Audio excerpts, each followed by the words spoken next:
अलग अलग कुछ रीजन कि किसी पार्टी के कैंपेन सॉन्ग पर इलेक्शन कमीशन ऑफ इंडिया ने रोक लगाई होगी, लेकिन आम आदमी पार्टी के नेता सांस तक ले लेते हैं तो उनको ऐसे नोटिस आ जाते हैं।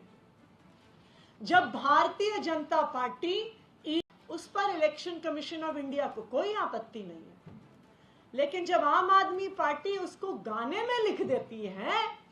उस पर इलेक्शन कमीशन ऑफ और एजेंसीज को बहुत पुअर लाइट में दिखाता है। आप सीबीआई के हेड को नहीं बदलेंगे, आप ईडी के डायरेक्टर को चुनाव के दौरान, लेकिन अगर कोई प्रचार में कह दे कि झूठी गिरफ्तारियां हो रही हैं तो ईसीआई को उससे ऑब्जेक्शन है। जब भारतीय इकोनॉमिक ऑफेंसेस विंग के एंटी करप्शन ब्यूरो के केस बंद हो जाते हैं, उसमें इलेक्शन कमीशन ऑफ इंडिया को कोई आपत्ति नहीं है। लेकिन अगर कहता है कि ये बात तो अपने कैंपेन में प्रचार में इस्तेमाल करना गलत है, तो भारतीय जनता पार्टी आम आदमी पार्टी का कैंपेन सॉन्ग जेल का जवाब वोट से देंगे। उस पूरे गाने में कि अगर आप तानाशाही की बात करते हैं, this is a criticism of the ruling party, यानी के किसी भी विरोध को वो भारतीय जनता पार्टी का विरोध मान रहे हैं।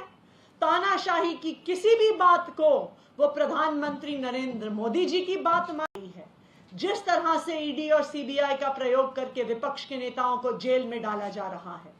जिस तरह से कांग्रेस पार्टी का बैंक अकाउंट सील किया, और जिस तरह से अब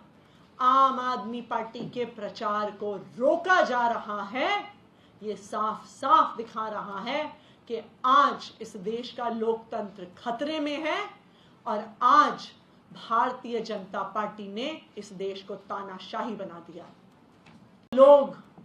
टीएन शेषन जैसे इलेक्शन कमिश्नर्स के उत्तराधिकारी हैं। टीएन शेषन जी को इतने सालों बाद भी याद किया जाता है क्योंकि उन्होंने भारत में फ्री एंड फेयर इलेक्शंस को साल बाद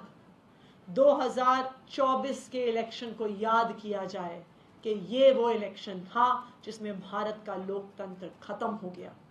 ये वो इलेक्शन था जिसमें election commission of India neutral नहीं रही, जिसमें भारत का चुनाव पाकिस्तान का चुनाव बन गया। तो मैं इलेक्शन कमीशन ऑफ इंडिया से ये अपील करूंगी कि जो भारतीय जनता पार्टी